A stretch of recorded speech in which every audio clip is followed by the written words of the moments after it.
I'll show you how to add or manage categories. So click on add button. You can put the category name as you did in the product. The same name you have to put it in this meta title, meta description, meta keyword, and as well as in SEO here.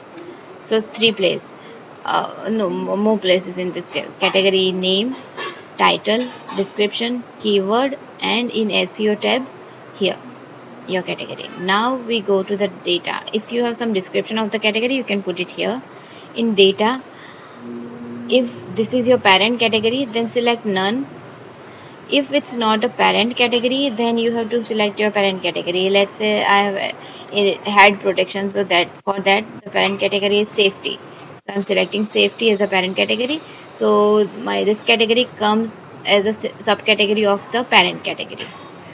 If category image, you can just click on the pencil icon and upload a new image. Like category images, normally I have created a folder, so here you can upload and select the category image from there.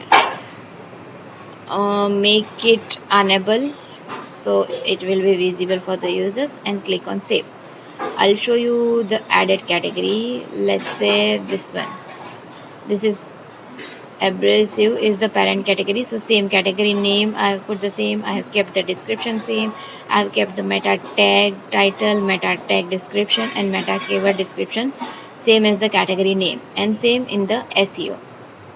In data, this is my parent category, so nothing is selected. Store, I have selected default. I don't have image, and I have enabled the status, so that is parent category. Now I'll show you the subcategory. This is the subcategory. So same category name, description, meta tag title, meta tag description, keywords, and SEO. Same, I have used the category name. Now in data tab, you can see parent, I have selected abrasive as a parent category, and rest is same, status enabled. So this is how category works.